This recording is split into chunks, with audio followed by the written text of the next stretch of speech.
Hey everyone, welcome to Catalyst Energies. My name is Dee. Thank you for joining me. I'm so grateful that you're here for this daily astrology report for November 18th, 2020. The sun is in the last couple degrees of Scorpio and the moon is in Capricorn all day. Now it's worth mentioning here that the moon is in a sign that is opposite her home sign, which is Cancer. So she is at her detriment. She is not in her full power in Capricorn because the moon wants to be in Cancer. This is where she feels safe, protected by the mother, right? This is where we get our emotional, where we can feel emotionally vulnerable and also emotionally secure, because this is where we belong. And the bonds of our love and family are what protect us, right? Just like the mother is what protects us. Well, the moon in Capricorn is really the wait till your father gets home type of moment. We emotionally don't like it, but oftentimes we are getting what we need rather than what we want or feels good in the moment. And in this case, I do feel like that even though the moon is at her detriment and she's not very powerful, there are aspects today that are going to show us that it's worth really sinking into this responsibility that the moon in Capricorn is going to have us feeling. Responsibility to ourselves, responsibility to others, responsibility for what we are manifesting. This is about diligence and hard work. It's very much not about how we feel, which is so counterintuitive to what the moon represents, because it is about everything about how we feel. So in Capricorn, this is a really difficult position for her to be in, but I think that we could really use it. Now, number one, the moon is going to be in a trine to Uranus in Taurus.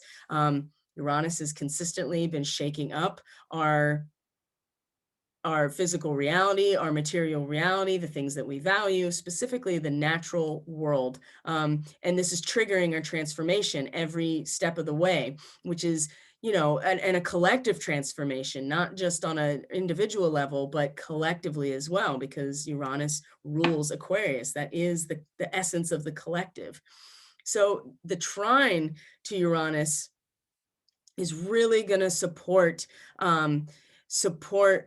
this idea that we can at least feel a sense of joyousness and celebrate in a certain way. That it's not necessarily complete protection and boundaries, but it's more about we can play the role that we're meant to play in this life, in this structure, in this culture, whatever it is, and feel that and feel the possible positive aspect of that, because really that's going to very strongly support and align with this process that Uranus is consistently unfolding for us and stimulating this transformation, because it is constantly changing and disrupting our material reality and the things that we value. So this is when things start to really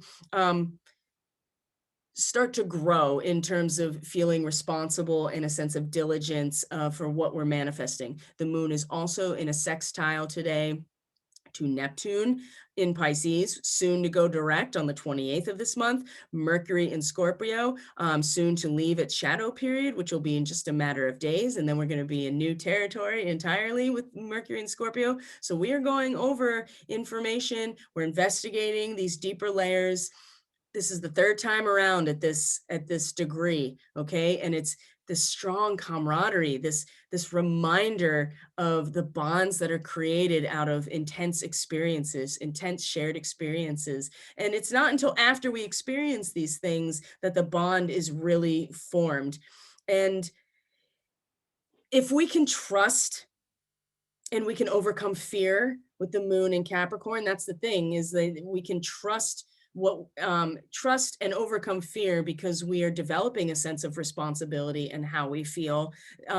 That's really going to, I think that with Mercury in Scorpio really showing us in our minds, in our communications, in what we share with people, that the bonds that are created are really going to help us feel a sense of trust in what's going on. Now, the square to Mars in Aries is going to be substantial because Mars is at home in Aries. It's now direct, moving forward. very powerful. Courage, warrior energy, warrior for self-actualization energy. And in a square to the moon in Capricorn, okay, we are starting to want to come together, right? We are feeling a need to come together and to engage with each other, especially with this degree about physical activity, exercise, play, and how important it is for the stimulation. But it's as a group, is about the group performance, and we're going to start really feeling that. And the square to Mars is going to be like, well, that's great, but my inner warrior is ready to act out of this very strong natural potency that has been developing on the inside now for the whole retrograde, and is now ready to move forward. And so we're going to start seeing the challenge here with, we may start feeling a sense of responsibility and wanting to take responsibility for the groups that we're part of and the manifestation process. And again, the moon's not strong here, but it's going to instill this sense of responsibility. But Mars is going to provide, I mean, this is the T-bone right here, and Mars is going to be moving at a much higher, he's going to have much more power than a moon in Capricorn, and is really going to throw us off, okay?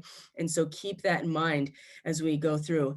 And this, to add to it, the moon is going to quincunx the North Node. And as we know with the quincunx, this is a total square peg in the round hole. This is nothing that fits together. And this degree is instilling in us the value of group competition. We work together as a group, and we each are feeling emotionally responsible for that and seeing the value in it. And the competition between the other group is what makes our group, our team, whatever, better. The value of competition in what? Developing group consciousness. Now, the quincunx is coming from the North Node, which is very much in Gemini, will continue to be in Gemini for the whole next year, which is very much about the duality, the polarization. We are being pulled for the sake of our collective growth and evolution through the process of this extreme polarization, okay? And so while we may feel that there is value in competition to develop a group consciousness, right? Our team competing with another team to make our team better, right? It makes us stronger. It makes us more powerful. We may be feeling that, but the North Node is like, well, that's great. But here's the deal. The Gemini effect is really where we collectively are going to evolve. And that's going to be the case for the whole next year. And this has been incredibly challenging and will continue to be so, because it means that we have to pick a position and still look at the mirror reflection from that position, rather than the South Node in Sagittarius, which is about bringing them together in order to create something new. This is going to be so difficult when the eclipses start to roll around, because the South Node is where we've been. We have to let this go, because this is not the trajectory of our evolution right now. It's where we've been. It provides the power and the momentum to move forward, this Sagittarian energy, right? This ability to alchemize things, but it's not the direction we're heading. And it's going to be a real challenge to not fall into that as we move through this cycle. So a sense of responsibility is going to be strong. It's not what we necessarily want to feel, but in some ways we kind of need it.